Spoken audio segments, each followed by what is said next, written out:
In a study done by Oxfam, they found that 62 of the world's richest people had as much wealth as the bottom 50% of the rest of the world. The world we live is driven by capitalism. It currently dominates the world and its impact is felt by all. Whether it's the factory worker in Bangladesh making $60 a month, a taxi cab driver losing their livelihood to Uber, or a Wall Street banker being awarded billions for bad debts. It's all brought to you by the system that is defended as the best of the worst systems. Should we believe such statements? Can we really accept the massive disparity in wealth, where 62 of the world's richest people had as much wealth as the bottom 50%? Or is there an alternative? In this video, we will explore the alternative, the Islamic economical system. For centuries, the Islamic civilization made great strides in the sphere in science and technology. However, this technical progress was ultimately supported by the resilient economic system. In this series of videos, I am going to cover briefly the main differences between Islamic economic system and capitalism. It is an extensive topic which cannot be addressed in depth in one video, so links are provided to get more in-depth information.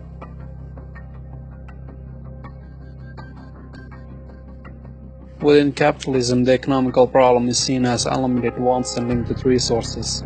This means that an individual wishes to have money, luxurious cars, a big house, the latest technology, and they keep on striving for more. According to capitalism, the solution to this problem is to increase the production as much as possible. This is the reason why economists care a lot about GDP.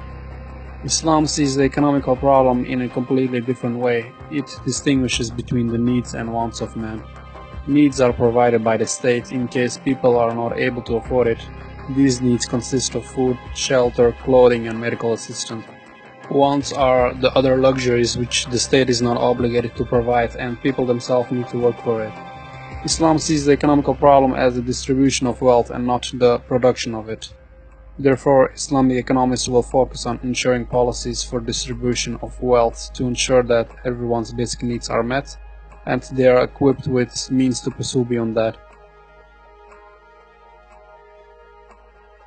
Capitalist countries have borders and are not obligated to support other countries where a famine or a high level of poverty is present. The nation-state structure adopted by capitalism prevents the effective sharing of wealth.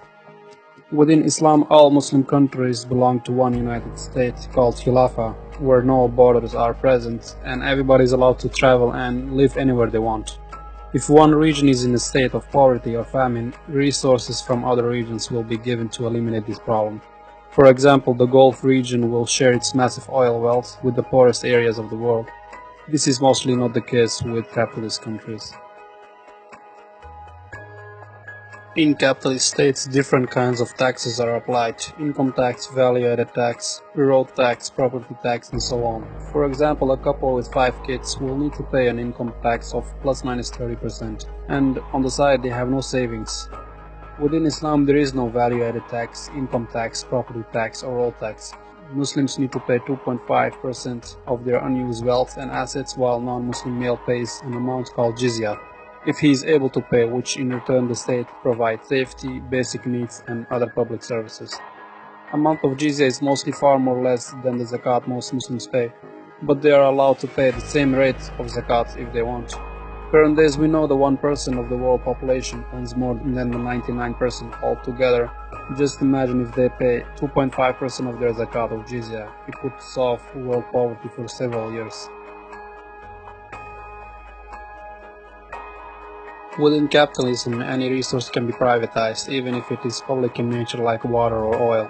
Multinationals can privatize oil and gas, produce electricity and sell it. Also, lakes, forests, and parks can be private properties. Some companies own railways and roads as well. These multinationals can charge excessively, which can cause people to have no savings or to end up in poverty. Within Islam, none of these resources mentioned before can be privatized, rather it's a public property. The state must administer these resources on behalf of the community, thereby preventing it from being monopolized by the wealthy elite. Money collected from these services and resources will go to the state treasury, called Beit al-Mal. Within capitalism, people save their money in banks and get a certain amount of interest money out of it. there is a lesser flow of money in the economy, which decreases economical activities, lesser jobs, and lesser businesses to start. In Islam, hoarding of wealth is not allowed. Also, interest is forbidden, so people are forced to invest their wealth in the economy. This causes for the economy to grow, create more jobs, businesses, and other economical activities. Owners of land are forced to use their land to cultivate it. If this is not done, the state can take the land away. Saving money for buying something like a car or a house is allowed because eventually the money will be used in the economy.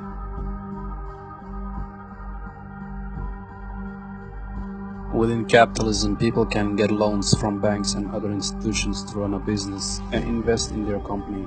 To expand the company, they go public and sell shares. The problem is if these companies go bankrupt, the shareholders will lose their shares and the assets might be taken away. But no one is responsible to pay off the debts of the company. This can go into billions of dollars lent from several institutions. People running the company might have billions of dollars in their personal bank accounts, but none of these personal accounts will be used to pay off the debts of the companies. Within Islam, every single dollar needs to be paid. Even if the person dies, his heirs are encouraged to pay it. Otherwise, after an investigation, if the state finds out that if he had the intention to pay it back, the state will do this. So if several individuals start a company and go bankrupt, they all need to pay it back accordingly. Also, to start a company with another individual, you need to know that individual personally, which is different with capitalist countries, where you can buy shares not even knowing the partner in the company or what work the company does. All partners within a company have all equal say for certain matters. Any kind of company which deals with products or services which are against the Islamic law and principles are also not allowed. For example, production of alcohol, prostitution, banks who deals with interest, etc. Because within capitalism companies can grow quite big through shares and loans, it is almost impossible for someone to start a small business and compete with these multinationals. In case this happens, big companies buy them over to eliminate their competitors, which makes them monopolies or duopolies. For example, when buying a soda drink, you will hardly find any small business selling their own make in supermarkets. This allows for these multinationals to add preservatives, high level of sugar, and other unhealthy components because there are no competitors who are selling anything healthy. Current-day multinationals have more money than nations. They have the power and the money to change laws through lobbying. Within Islam, it will be almost impossible for big multinationals to exist because there is no similar concept of stock market as in capitalist economies because of the following main reasons. Interest is prohibited. You will need to know the individual personally before starting a business with him or her. Hoarding money is not allowed, so money will be always invested or used. Within Islamic system, there will be small to middle-sized companies. The result will be increase of competition, increase of quality of the products because of multiple competitors in the market, and decrease of price of products or services. Within capitalism, if any person or company invents a technology or improves a well-known product or process, he can get a patent on it for a certain period of time. No one else can produce the same product and sell it. Companies can ask a lot of money for it even though the production cost could be extremely low. For example, pharmaceutical companies produce new medicines which can save lives, but because of the huge cost, thanks to the patent on these medicines, not everybody can afford it. In Islam, you cannot put patent on ideas or inventions. Everybody has the right to sell anything he produces, even if these are new inventions, whether it's a new technology or medicine, etc. Before 1971, US dollar was used in the economy, which was backed by gold, and all other currencies were pegged to the US dollars. In 1971, President Nixon closed the gold window, making the US dollars into a fiat currency which was backed by nothing. The Federal Reserve can effectively print as much as they want and expand the money supply. This inevitably leads to inflation, which will eventually reduce the purchasing power of the individual. That is, the money they have will simply buy less because the prices of food, shelter, and clothing keeps rising due to inflation. Within Islam, gold and silver will be used as currencies. It is illegal for the state to use fiat currency.